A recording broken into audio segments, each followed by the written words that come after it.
right, so today we have Sean Burkholder. Sean is the Andrew Gordon Assistant Professor of Landscape Architecture at the University of Pennsylvania's Weitzman School of Design. He's co-founder of the Environmental Modeling Lab, or EM Lab. This applied research unit at the McHarg Center specializes in the analysis, simulation, and visualization of environmental systems for both academic and private sector partners, and has garnered honor awards for both the ASLA and WLA, and whose investigations have appeared in numerous publications. Sean also co-founded Proof Projects, a firm which provides clients with high-quality, affordable design research in cultural, natural, and technical processes of ecosystem management and construction, among other things. Sean is a member of the much-respected Dredge Research Collaborative nonprofit, which investigates human sediment handling practices, and perhaps to some, this is a surprisingly fascinating topic, and an important one that is actually in the Utah news right now.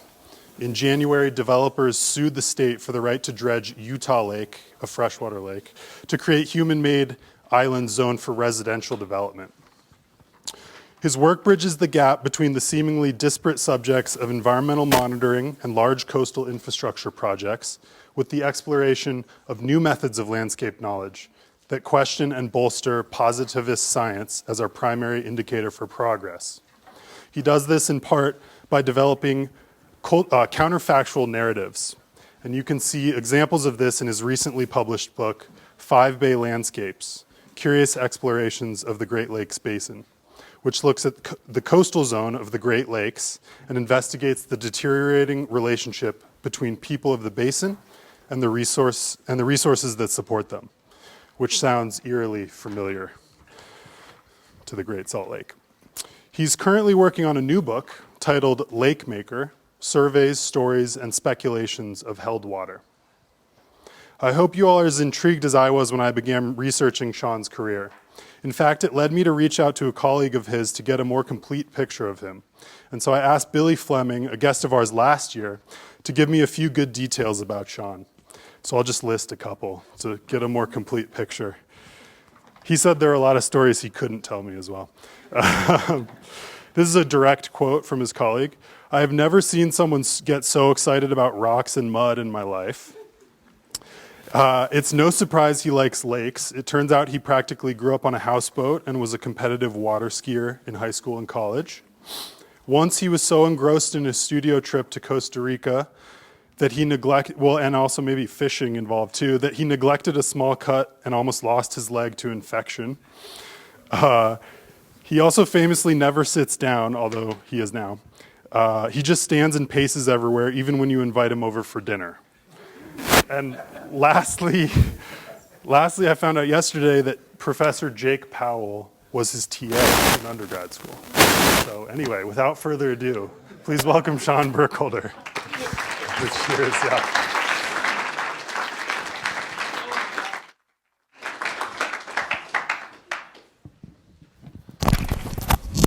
Well, this has hands down been the best introduction I've ever had. From Corinne's music to that well-researched and like creepily calling my friends. Great.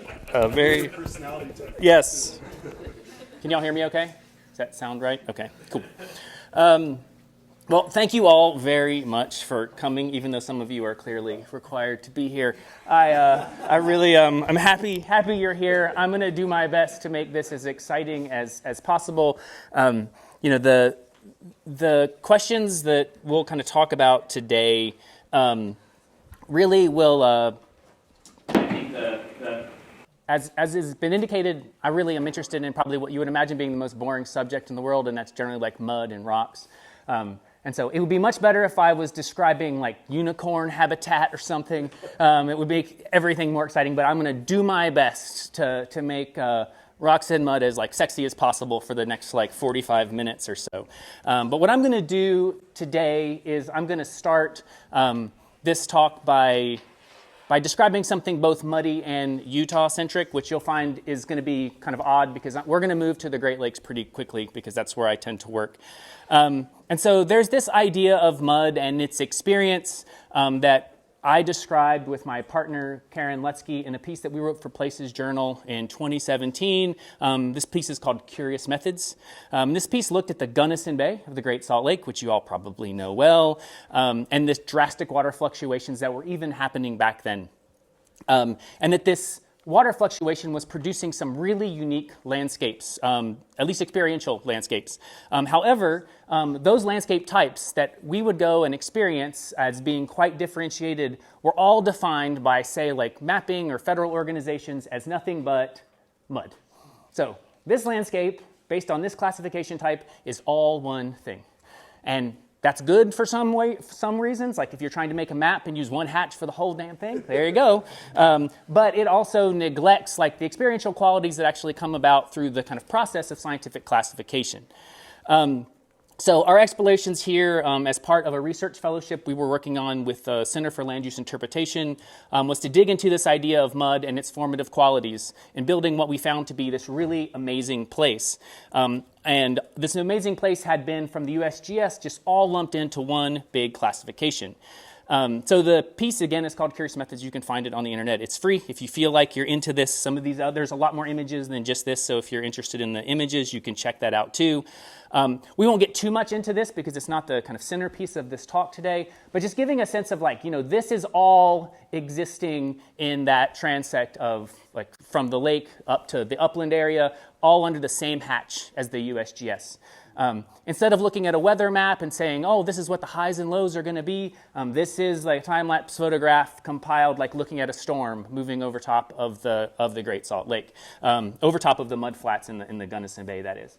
And so trying to find new ways of digging in and understanding the landscapes that we like love and care about in new ways that might actually push back against some of the kind of approved and sanctioned methods of site analysis that we tend to do. And so that's one of the things that the kind of Curious Methods project really has aimed at doing. So in a history that you all probably know better than I do, following closely behind the first Mormon settlers of the region, the Stansbury expedition in the late 1940s and early 1950s was really the first scientific accounts of the region. The artifacts that this trip produced in their reports were these really great images and prints of the local vegetation, animals and plants that they found, and then also the geology in the larger landscape. And so what we did is we took some of those images and then recombine them to create these really kind of fantastical landscape images that seem odd when you see it like this, but if you can imagine going to a landscape for the very first time and not having any idea what you would expect, there's no reason that any of these things are any more or less fantastical than what they were expecting to find when they came. So this was kind of looking at the kind of creation of some alternative landscapes based on the products of the expedition. We did some strange stuff when we were here for the 3 weeks that we spent out on that mudflat camping. We rode our bikes in circles, so we could draw these things out on the mudflat with bicycles. We raced balloons in the wind weighed down by ice-encased shotgun shells in an attempt to get to know the relationship between wind and heat, which was something that we were kind of trying to develop a new method of evaluating that relationship. And so all of this was just trying to figure out how we come up with new ways of getting to know a place that excites us and has qualities in it that don't just get embodied in this idea of like, oh, that landscape is mud. And so because as designers, in many cases, it's that experiential quality that we're trying to capture or leverage when we project what makes a place special. So trying to find out what makes places special, at least for me, is more important than what makes them comparable to other landscapes. So that's just a general kind of thought. All of this has been kind of led up from this is all the Salt Lake stuff on the left, and then this is the cover of the new book that just came out called 5 Bay Landscapes. It kind of does some of the same work, but looks at a series of landscapes that we knew much more closely in the Great Lakes Basin, in and around the Great Lakes, and 5 bays, obviously. So I left a copy of this book in the office, in the landscape office. So if you all want to go and check it out, you can. You don't have to buy it; just go look at it. I don't make any real money from selling this book, so don't feel like this is a plug. If you're into it, go look at it. The new book is called Lake Maker. That's under kind of production now. It's looking at the kind of creation of looking at freshwater lakes across the world as a series of managed and made water bodies, whether they're made by like renaming them and kind of stealing them from indigenous communities by like claiming them by name, all the way to building big dams and creating reservoirs. And so there's a series of prints and photography work that's kind of going into that book too. It should be out sometime next year. Now, we're going to move on. I talk fast, but we have to talk fast to get through. We're going to move on to talk more about this kind of sediment work and the research that I've been doing elsewhere in the Great Lakes. But I think that it'll be important to kind of remember and something to think about in discussions later about like, hey, Sean, like how does this kind of curious method stuff really get applied back to some of this kind of like more normative landscape research that you're doing? So if we look through the ranks of student and professional awards in landscape architecture, it's easy for us to see and be proud and supportive of all of the purported abilities to solve the world's problems that we have as landscape practitioners. Homelessness, suburbanization, gentrification, water pollution, habitat loss, all of this stuff can seemingly be fixed by landscape architecture. And what seems to be a series of flailing attempts to justify our worth. Being a little critical here, but hopefully, and a little hyperbolic. But this idea is that we're really motivated about like solving problems through design. We don't want to give that away just yet. And understand that I do think these are useful things for us to be motivated by. Clearly, we should make this world better. If we do anything before we leave, we should make it a better place. But the idea that we're going to do it alone or do it just as generally as landscape architects is actually a pretty silly assumption. And I actually believe as a counterpoint to this that like a lot of the things that we're taught as designers in design fields actually situates us better to actually find and frame problems as opposed to actually solving them. So this idea that we're thinking about how we ask questions as opposed to proposing answers to things. Now, in the classic kind of, I say classic now because I'm old. Like this is the movie Pulp Fiction that came out before many of you were born. In this movie, Pulp Fiction, the wolf is this guy on the right, played by Harvey Keitel. He's known as the fixer. His job is basically to go in and clean up messes that other people make. He's really organized, meticulous, drives a really nice, accurate NSX. He fixes problems. And while many of us, like as designers, would like to imagine ourselves as Wolf, he doesn't look like many landscape architects I've met. We are, and maybe I would argue even should be proud of being the kind of bumbling buddies here of Jules and Vincent here on the left, who really are kind of working through things constantly and trying to figure them out. This idea that whether or not we should be really motivated by being fixers or if we could actually think about how we design questions as opposed to answers. I'm going to end our comparison with these two drug addicts now. In the movie, drug addicts. What I want to do is walk through a series of projects and collaborations that I believe aim at leveraging our skills as question finders and askers as opposed to answerers. To begin, we'll talk about the Dredge Research Collaborative, of which I'm a member. As a group, we're primarily a group of landscape architects. We curated a series of events that were known colloquially as Dredge Fests to showcase the intertwined relationships between sediment management and coastal ecosystems and communities. These events, we worked with a lot of other people because we were really, as designers, just more interested in what was happening. We needed to talk to engineers, we needed to talk about ecologists, geomorphologists, local community organizations. The reason that we did this is the subject of sediment management seemed really important to us and also something that the discipline of landscape architecture or design in general wasn't really talking much about. Now everyone talks about dredge, and I think we had something to do with it, which is nice. But in these events, we had outreach events where students would come. We had students and ran workshops, so they would be designing things with sediment. We did field visits. We went on kind of tours of the harbor, that sort of thing. One of the things that became pretty quickly evident to the people we were working with is that our ability to represent these entangled relationships, particularly entangled relationships that exist on temporal and spatial scales that aren't just evident, like they happen underwater, for example. These are one of the things that our discipline is quite good at. And so much of this work that we've done has been exhibited. This is a diagram showing like all of the federal government sediment management happening in Lake Erie, for example. We won't have time to get into it, but you get a sense of like how that is. We've done exhibitions and galleries, and then if you're really into this, like Silt, Sand, and Slurry will be out later this year. And it's a book that basically highlights the Dredge Research Collaborative's work and all the Dredge Fest events. I have contributed to it, but I'm not one of the primary authors on it. So, now, one of the key collaborators that we worked with on all of these Dredge Fest events was, of course, the federal government, the Army Corps of Engineers, the big sediment managers of the country. And it did not, my fat fingers, and it did not take them long to see the benefit of this idea of design thinking, communication, and iteration in the project work that they were doing. In particular, they had this newly minted program called Engineering with Nature, of course called EWN. Everything with the Army Corps has an acronym. You should know this, so EWN is Engineering with Nature. And within Engineering with Nature, you might notice that this term has a funny kind of riff on maybe Ian McHarg's Design with Nature, which is something that some of you probably have heard about. They have very similar goals as well. This idea of how do we work with natural processes to generate productive outcomes in the world. The designs or the kind of products of the EWN kind of work are called natural and nature-based features, NNBF, of course. And natural nature-based features are just we'll say infrastructural outputs that really try to take into consideration equally, supposedly, social, cultural, and ecological benefits in addition to the infrastructural benefits that they would kind of originally do. So for the past 5 years, we've been working with the Corps at the national level on a series of designs and reports that highlight the benefits of engineering with nature and the use of NNBF as part of their infrastructural mission.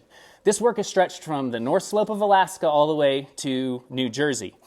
Now, there's some good value in this, but also what you'll see is that the Army Corps clearly has this idea of transferability that they want to do. They want to make sure that a strategy that we develop, say in New Jersey, has application elsewhere. Because that works. The idea is that you would build a sheet pile wall, and that sheet pile wall will hold back a pond in Maine, a river in Missouri, and the ocean in wherever, San Francisco. And so the idea of creating natural nature-based features, they should do the same thing, right? So this idea of what they call a horizontal levee, some of you may have heard of a horizontal levee, is this kind of grossly applicable idea that I have literally drawn in Alaska, and then this is one that we drew in New Jersey. And so there's this idea that we can take this one typology, just like we used to with hard infrastructure, and apply it across the country, across any context. Now, of course, this is valuable because it reduces the amount of time you have to use to come up. You can just copy and paste the detail, which is great. But in my opinion, this is also a problem because it supposes that designs developed to perform in one context can easily work in another context. And this is, and hard infrastructures always work this way, but natural-based features don't necessarily do. If we really want to work with natural systems and believe that these natural systems are different from location to location, it seems logical that the strategy we develop would also be different from one place to another. Now, you all can imagine what the problem of this is. The idea of doing all the research necessary to design a whole bunch of one-off projects across the country, every place is different, so we have to do a whole bunch of research to understand the natural processes here and here and here before we can design a solution, is just economically infeasible. No one wants to pay for it. And so what we do is, sorry, I'm getting lost in my notes because I'm just rambling a bit. This is Grandpa's slideshow. And so this, trying to find this, sweet spot between transferability and contextual work is really the kind of crux of what it is that our work is really trying to do. For us, transferability is not the goal. It's just a requirement. So it's this idea that a project has to be transferable to be valid. And so you just have to figure out how transferable it has to be doable, basically, or justifiable. And what you really focus on is making sure projects are as sensitive and incorporative of natural processes as possible. They're really contextual, and they work really specifically in a place, and they're just transferable to the degree that they're justifiable to construct, if that makes sense. And so that's generally the wiggle room that I'm trying to work on. And so one of the ways we've tried to do this is through what we've been working on is a project called Healthy Port Futures. And so I'm going to skip over a slide here of the Pahova River, which we won't talk about, which just blew a levee out last week, which we've been working on, and talk about Healthy Port Futures. So Healthy Port Futures is a project funded by the Great Lakes Protection Fund that we've been working on for about the last 5 years. There's a website, again, you could look at it, you cannot. But what we've been doing with Healthy Port Futures is studying this term that we've just been called passive sediment management. And passive sediment management is this diagram is really, the Army Corps loves this diagram because it's real simple. And so on the top, when we're doing sediment management, we'll say dredging in general, we pull mud from somewhere, we haul it somewhere, and we put it somewhere. The whole time we're burning diesel, disrupting habitats, all kinds of things. And so what we could do is say, is there any processes or any phases in this process where we can actually use a natural system to do some of the work for us? So we're not burning gas, so we're not disrupting habitats in certain ways. And so thinking about these passive sediment management pathways was really the goal for all of the work that you'll kind of see here soon. So that's just the idea of what passive just meaning we're not going to actively do it. The natural systems are going to do it for us. This is the Great Lakes. I know where you live. It's hard to imagine there's any other place, right? That there's actually a muddy, flat, gross eastern half of this country based on how beautiful it is here. But yeah, so I work here in that muddy, flat spot where all these lakes are. So these are the Great Lakes. We did some diagrams kind of describing the kind of forcing agents in this environment. The natural processes dealing with coastal landscapes that I deal with are generally wind energy, wave energy, and generally larger meteorological events, usually is what we're focusing on. And so that's what we'll be talking about. We use a lot of different kind of methods of tools to kind of get to know how these forces that we generally can't see or observe well, how they work. So we do some work with numerical modeling. We really spend time trying to figure out how to get to know the materials that we're working with. These are surrogate sediments that we have developed based on sediment samples that we pull from particular places. This is work we were doing at the St. Anthony Falls Hydrologic Lab at University of Minnesota.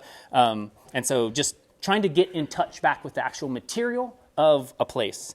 And then hybridizing some of those methods where we're dealing with the material and then using digital tools to scan things. And you'll see applied examples of all this stuff here shortly. I'm going to take a drink of water if that's okay.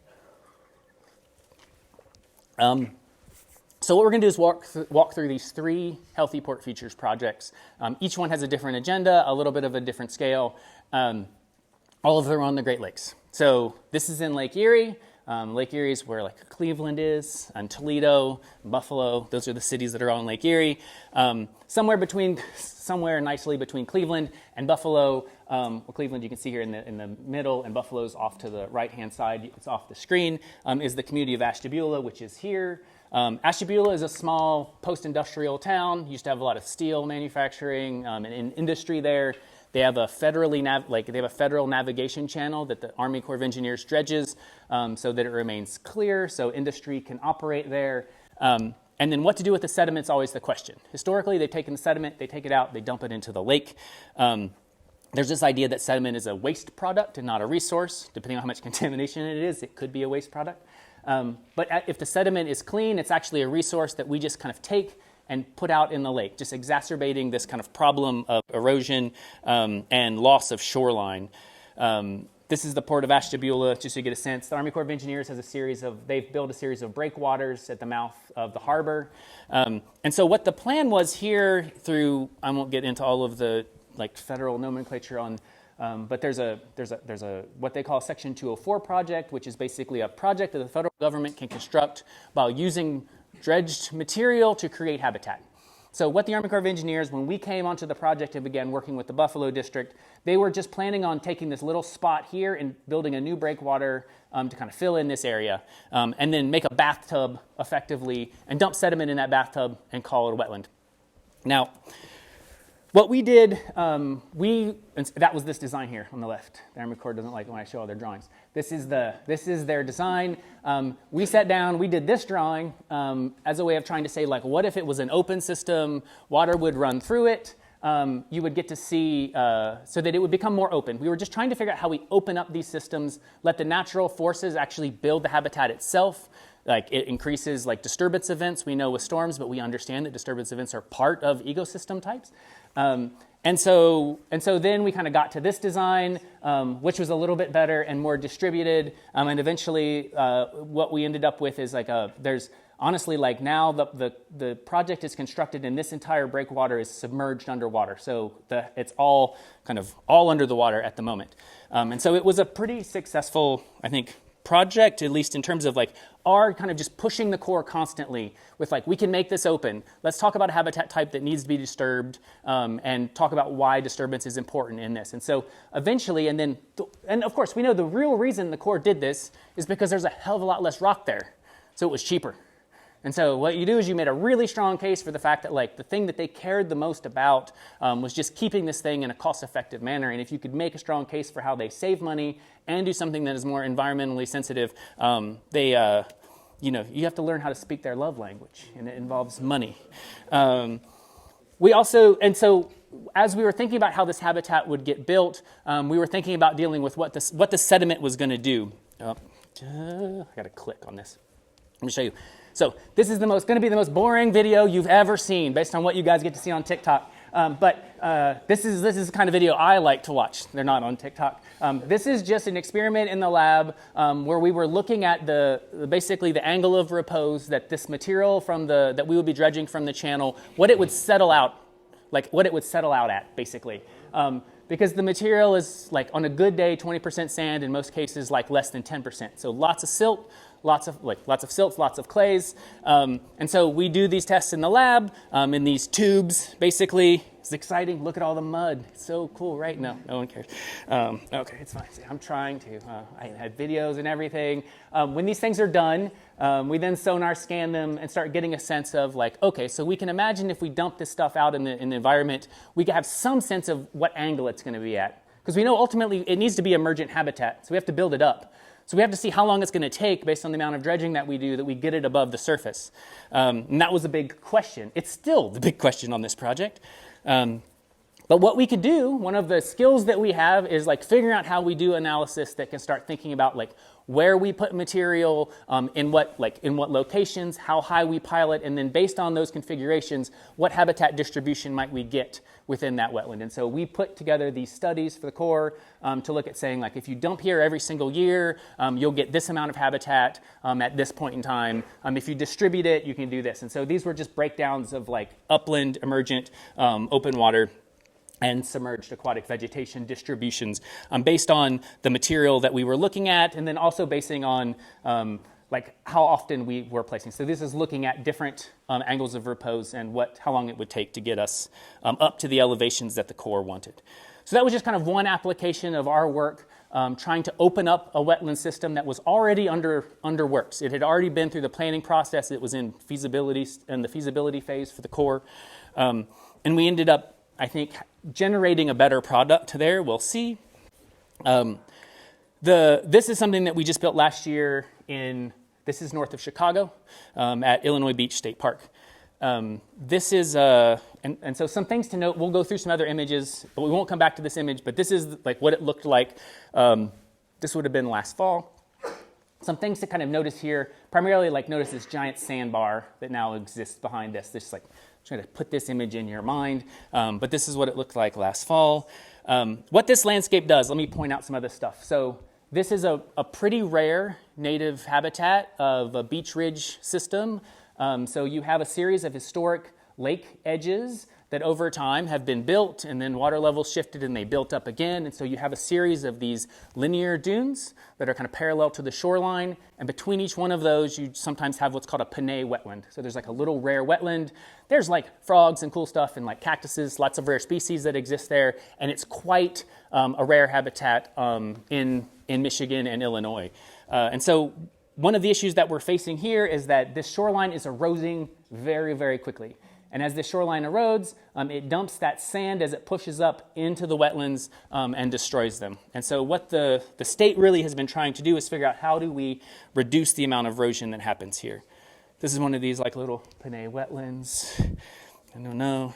This is some of the erosion that's happening. So whole roads have gone. There was a community that used to be out here. There are still foundations out here. cars, piers, all kinds of stuff just out there in the lake as this most recent, and I say recent over the last couple of 100 years, climate has really started cutting into this landscape considerably. Why that happens? North is left, so everyone gets confused.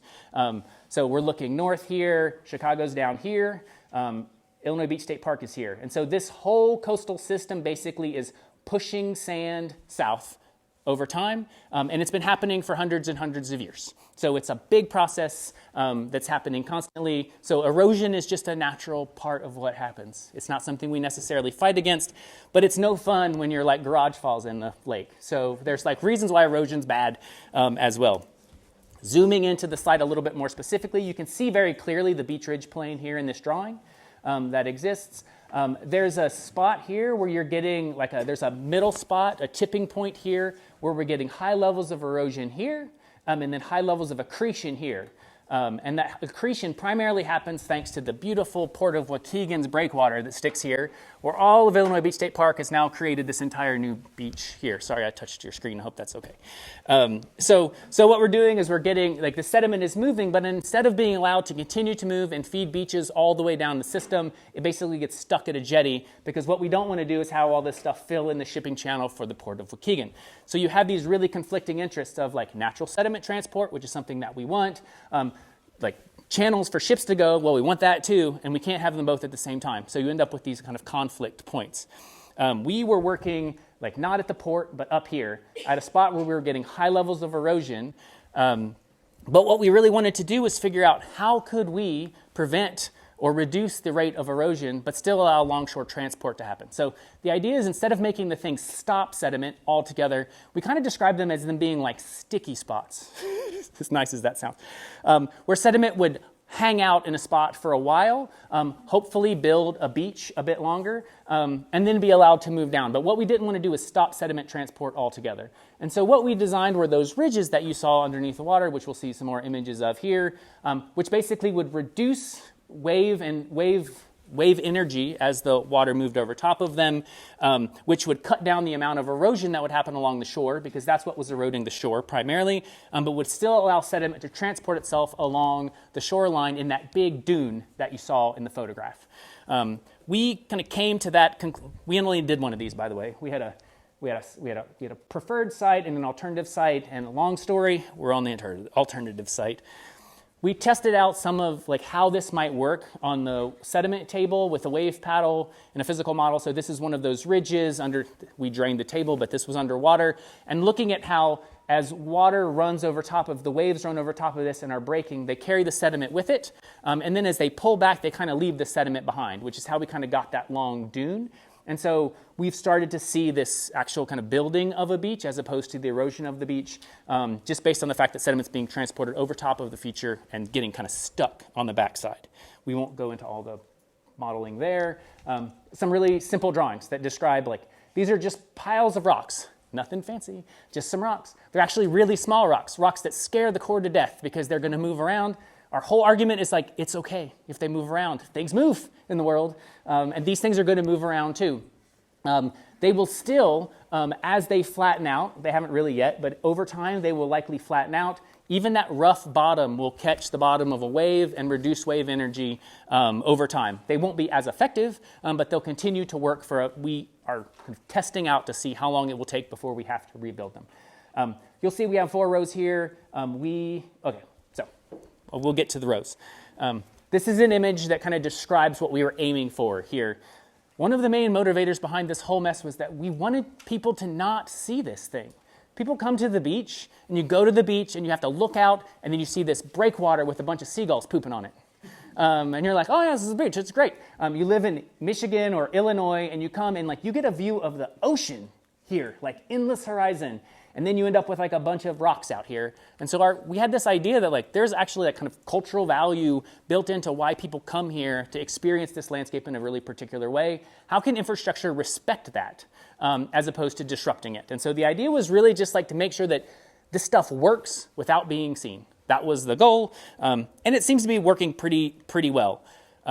We worked with Anchor QEA, our hydrologic modelers that we work with on a lot of projects, to really look at like how many rows we needed, because less rows meant we had a certain amount of money, of course, like you always do. You can buy so many rocks. You can buy like 50 rocks. They can buy a lot more than 50, but you can buy a certain amount of rocks, and you have to figure out what you do with them. And clearly, like, I want to protect as much shoreline as possible, so I want as few rows as possible. But I need multiple rows, because the idea of the multiple rows was that sometimes you'll tune a breakwater, so you'll point it at the right angle, and so its angle has to be really correct. We get waves from a lot of different directions here, and so the ability to get it tuned just right is real difficult.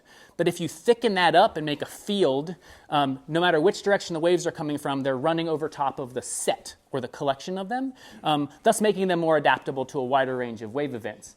And so we worked with the engineers. The other thing we were looking at here, we have wave heights and orbital velocities, was trying to figure out what's the smallest rocks we could use that would stay put. What I didn't want to do is like build this thing in the fall, and then like I wake up in December and the whole thing is at the port of Waukegan, just like a bunch of rocks. And so what we did was we figured out how to size the rocks so they would stay put based on the orbital velocities that the model generated. We end up using these things. They're about D50s, are 18 inches to 2 feet, so they're quite little, and they're just dumped. They just like take a bucket and we're dumping them in the lake, in these ridges. In a product type that none of these fellas had ever done before. So it was quite interesting to like work with the contractors.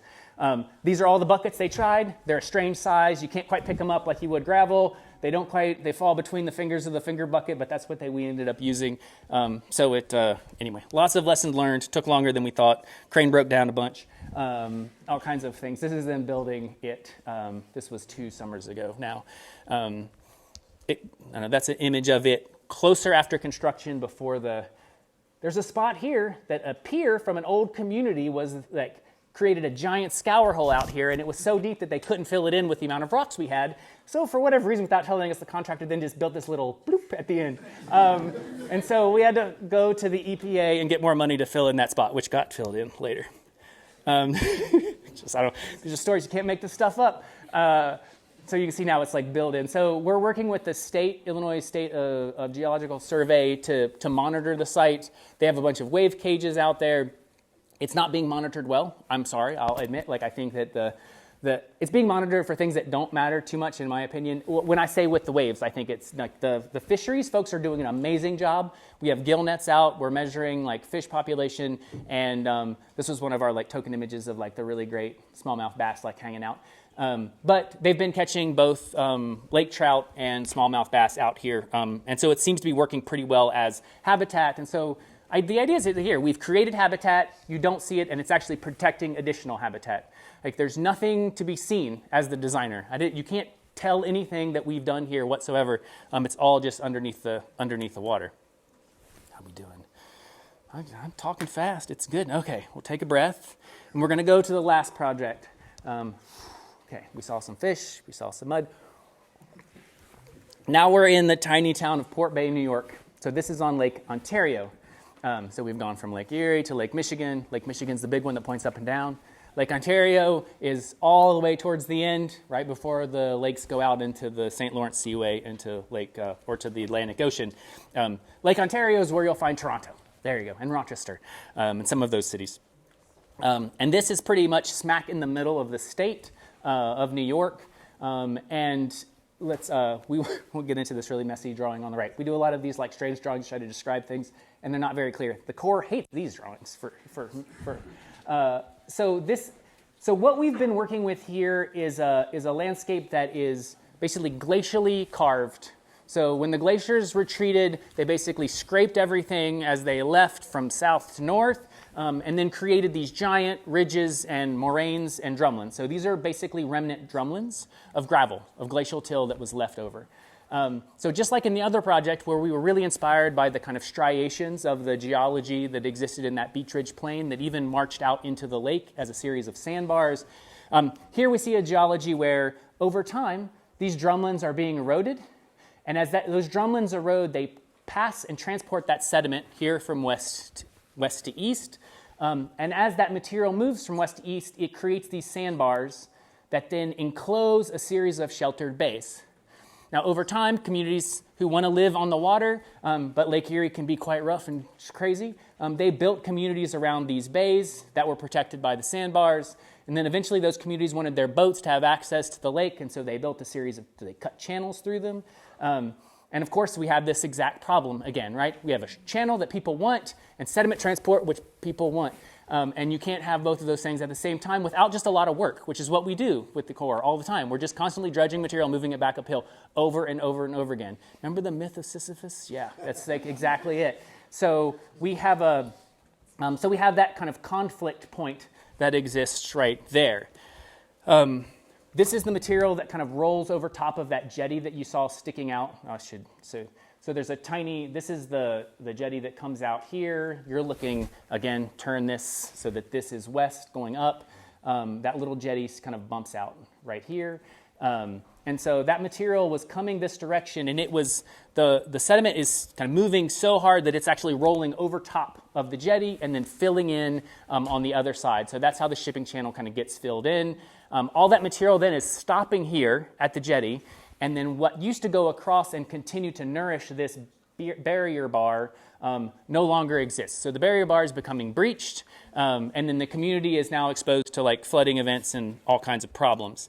Maybe this is a little bit more clear in this diagram here. So you can kind of see like at one point in time it was connected, they dredged the channel, it stopped the sediment. What happens then is like what used to get nourished naturally on this side starts atrophying and shrinking because it's not getting sediment anymore. At some point in time, you end up with a breach that happens here. And so the goal was simply every year what they do is they come out and they dredge this material, and then the community is basically paying for this out of their own pocket with their slip fees for their boats. And so what they can afford to do, they pay Jeff Decker. Like, I know the contractor. Him and his son, they come out and they I'll show you some photos. They dredge this out and they either place the material right here or right here because that's all we can afford to do. And they only have two pieces of equipment. They have an excavator and they have a bulldozer. So we're not hauling it anywhere.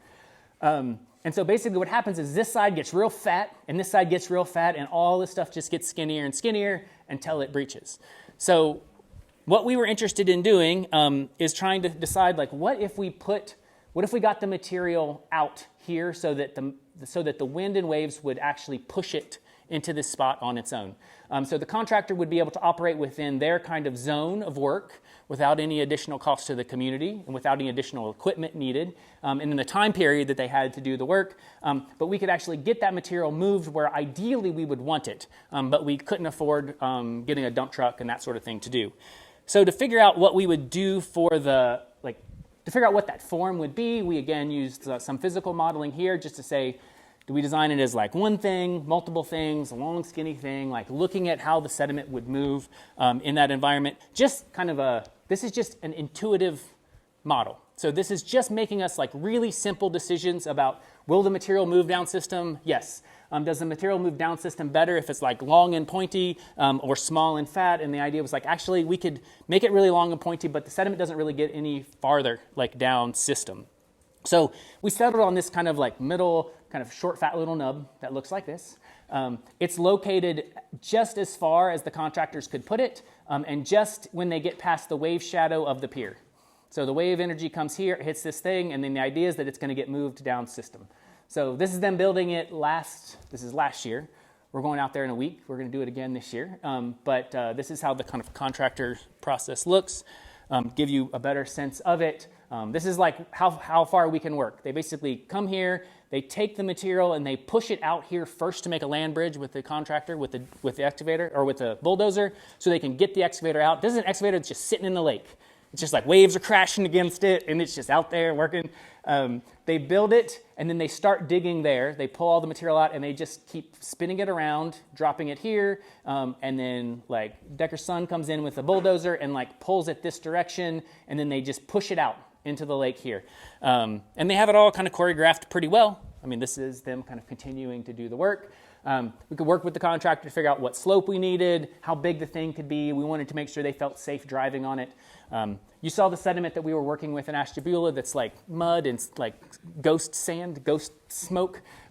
Like sediment here is like baseballs. So it's like completely different, just giant rocks. And so this idea that you just treat sediment the same everywhere when you have something that's like like talcum powder, and then you have like golf balls, baseballs, like grapefruits, is really different. But this will give you an image of some of the. So what we do now is we go out and then we track how the material is moving through the system over the course of the year. We build this form in April, like usually late May, early April, and then we track it through surveys and see how long it takes to move down system. Those surveys involve like RTK transects, also just like kind of visual surveys of like stone sizes at different locations, and then a series of drone-acquired imagery that we use with RTK rectified control points through photogrammetry. So we end up with like large elevation data sets, and then walk-in surveys with the RTK. So we can get some subaqueous elevations in the water with the survey pole, as exciting as that is. And then the results here, this is from the first year, so this would be 2020. You get a sense here of like, this diagram shows everything in blue. This is also counterintuitive, so bear with me. Everything in kind of green and blue means it's eroded. And everything in red means it's accreted between the 2 years that we have here. And so you got to get a sense of like over this period of time, we eroded a lot here, and then we accreted in these areas. And you can see that we filled in some spots where we ended up like losing. So you can see this kind of detail here, shows the material getting wider and wider and wider. And so we can't say, like, I don't know, my colleagues like to, like my partner certainly in the office is like, oh, this is proof. I don't think this is proof. It is like, it does correlate well. Like what we did and the fact that this bar got bigger, like did happen at the same period of time, and that's great. But we have to keep doing this to like A, make sure it continues to happen, and B, to also improve the techniques over time. So that's why we continue to monitor. This is a 5-year project, and so we're monitoring it for the next 5 years. And so, but it is an adaptive management project. So this idea that I know we're coming to the end, so I'm going to pull up my concluding notes, which are going to be amazing. They're not. Sorry, in case your hopes up. But the idea here is that we're engaged in this kind of like long-term process with the landscape. And I think if there's one of the things that I think this project really does kind of reinforce is that like we can't, no matter what model we use, we're not predicting what's going to happen in the world very well at the moment. There's a lot of things that are happening that like models are not doing well at, I would say. And secondarily, if we want to actually work with these natural processes, particularly in these coastal environments, what we do is just acknowledge that like they're going to continue to change, and we're going to change with them. And so this idea that like instead of saying I'm going to build a wall and it's going to keep that thing where it belongs for the next 50 years, which is what the Corps usually does. Instead of saying that, then what that does is it completely absolves you of responsibility of having to engage the landscape ever again. Like it's just like, well, I'll worry about that in 50 years and I'll go like play bocce on the thing uphill or whatever it is that I'm doing in my coastal property. As opposed to saying like, actually what I need to do is like be deeply engaged with this landscape. It means I watch it and I do something with it every year. It's cheaper, and it also just connects me better with the place that I live, as opposed to just like finding a way to forget about it.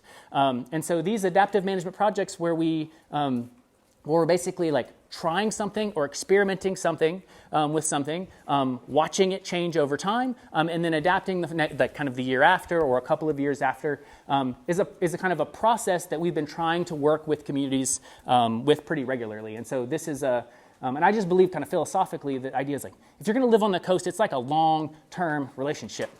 Like, right, it's going to always take work. It's not something you can just like set up and like forget about it. I have a colleague at the Corps who I value tremendously, and he's always has this idea. It's like these people buy land on the coastlines of the Great Lakes, and they don't recognize that it's just like renting property, because eventually it's all going away. It's just a matter of time. Like you're just not thinking about the kind of temporal scale, right? That all of this property is going to eventually erode away. Eventually, like long term, you all know that like lakes eventually go away. They become marshes, and then they fill in with sediment, and then they just become a prairie. There's a time I always like to say, like there was this moment where there were still like humanoids like walking on this earth in some form where the Great Lakes didn't even exist. And looking at that geologic map looks like a person without a belly button. It's weird. But it was a real thing. These lakes were not here before the glaciers just like dug them out. And they will one day like go away. Sorry, there, I'm like preaching a bit, so I'll stop. So what I want to do is like leave with a couple of like, I think, takeaways. I'm going to read them, which is you'll realize is probably much better than me just rambling on. And then we'll have some time for questions. I know I've probably gone over, by the way, I apologize.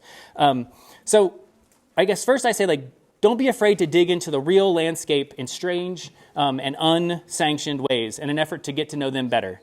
It's exactly these sanctioned best management practices that beat the particularities out of landscapes. And it's these particularities that make them special places, both ecologically and culturally. So think about that and realize that sometimes you might do something weird. And that's okay. Like, go out in the landscape and do something strange. You might learn something that no one else has learned. So that's one thing that I want to just important. Landscapes do a lot of work on their own. So sometimes it's just hard to see how they do that. And so really explore different techniques, both technologically and experientially, that can really try to unpack the work that the landscape is already doing or has done over long periods of time that maybe you don't recognize when you visit, and figure out how to use that to your advantage. The skills that you're given as landscape architects, like these skills of speculation, iteration, communication, and collaboration, this is what makes you valuable contributors to this larger issue of climate change. Like, you can contribute to a group of people who are practicing to figure out how to deal with what we're facing everywhere. And we're not going to do it alone. We have to be really good collaborators, but we can. We're good collaborators, actually. And none of my work, I say we constantly in this presentation because I owe everything in here to Karen Lutsky and Brian Davis and Teresa Westwick and Rob Holmes and a whole bunch of other people that I work with every day to make the work good. And that doesn't even include the kind of collaborators that we have with the Army Corps of Engineers that are great, and the states that we work with. Figure out how to be a good team player and work well. It's really the only way that we'll be able to address the problems that we're facing at the scale that needs to be addressed. But we have that skill set that could make us good leaders in that, because we can talk about things amongst different groups, and we have communication skills that help us really do it. And last, I'll say be curious and aim for sensitivity. I know that sounds sweet and sappy at the end of this. Knowing that it's just going to require these long-term engagements with landscapes, because we'll all be better for it. That's all. Thank you very much. Okay. Okay, does anyone have any questions? We have time for a few. Yeah.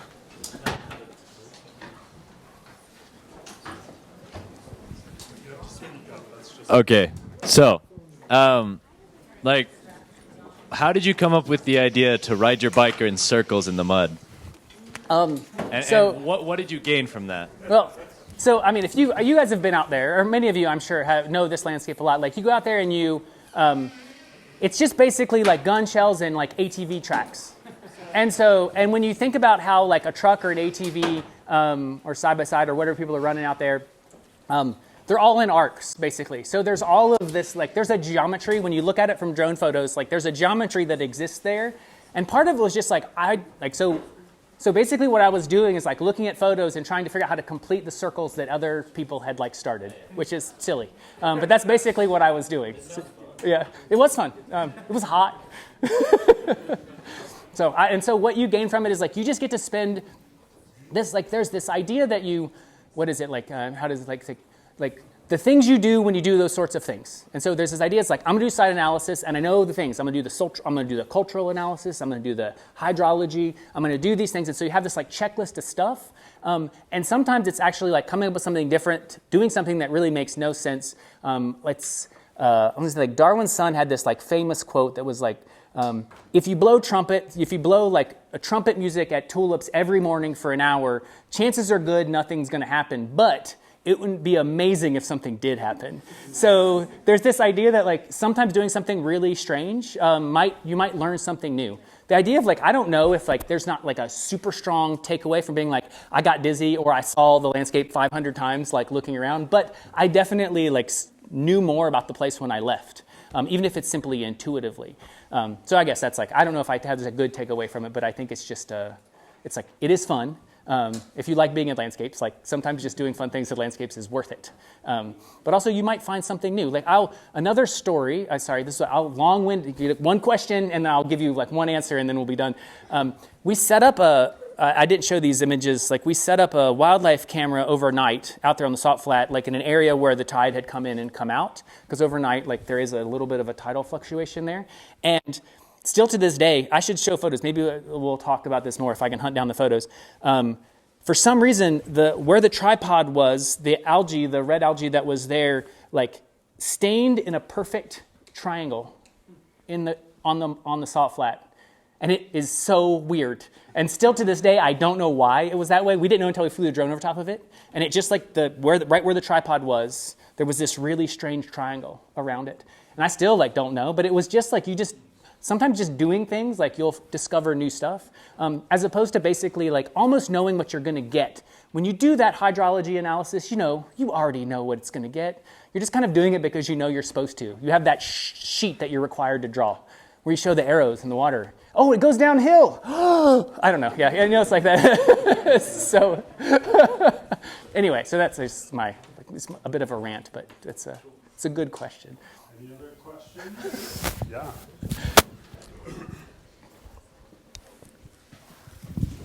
Do you have any plants?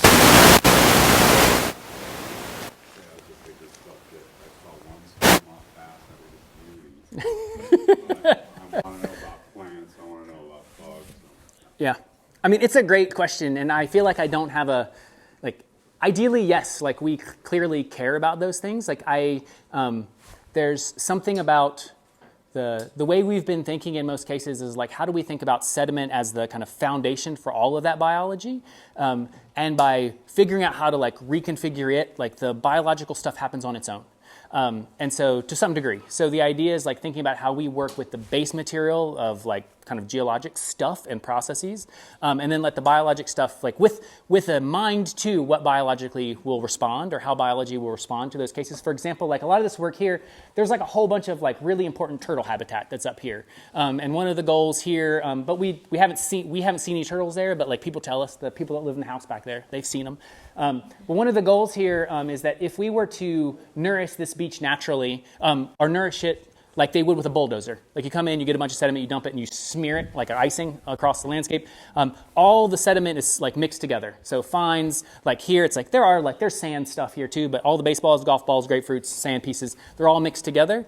But if you let that stuff move with the wind and the waves, it sorts itself naturally. So you end up with a beach that's actually organized and sorted properly in terms of size, that is more beneficial to the habitat that we're looking to collect there, particularly these turtles. And so we have kind of biology in mind, but we're not planting anything in most cases. Most of the time we're just like watching to see how the biology responds to what we're doing, and then in many cases that is a metric to like how to make better decisions in the future. Is like how how plants and animals are responding to what you've done. But at the end of the day, like we're just doing work with bulldozers, and then like tracking to see like how nature responds to that, and how does it generate productive results, like ecologically, culturally, or whatever. But I do agree with you that I think that it could be something that would like be showcased better here. So yeah, it's a kind of a long-winded answer. But in most cases, we're just like watching those plants. I'm not planting anything. I'm just like rolling rocks around. We have time for one more, if anyone has a question. Yeah. How do you convince people to try these things that have never been tried before? That's the question we need right there. That's good. Okay, the question is, how do you convince someone to do something that has a highly unknown outcome? And that is the biggest question. And it's probably like because it's to some degree it relates to everything that you'll do in your career. Most cases is like you're going to be trying to convince someone to like spend more money than they want because you really like this like wall detail that you want to do, or you really think that you need to have only native plants, but to source them properly, it's going to cost an extra like a markup on the planting budget by like 10%. How do you convince someone to like do something that like seems like it's not worth it to them, or to do something that's experimental? And it takes work. So a lot of the models that you saw, so for example, a lot of the modeling that we had done, all of that was necessary. So we do modeling to kind of describe just to like make people, particularly like federal and state organizations, comfortable with what's happening. We also just don't overpromise. Like you underpromise and overproduce. So this idea is like, this thing might last, we told them like the Illinois Beach Project, this might last a year. It could all be gone next year. And if it is, we know some stuff. So the idea is that like failure is important because that's how you learn. If everything just works forever, you don't learn anything. So there's no way to like figure anything new out. And so we like to think of all these projects as like a form of design as research.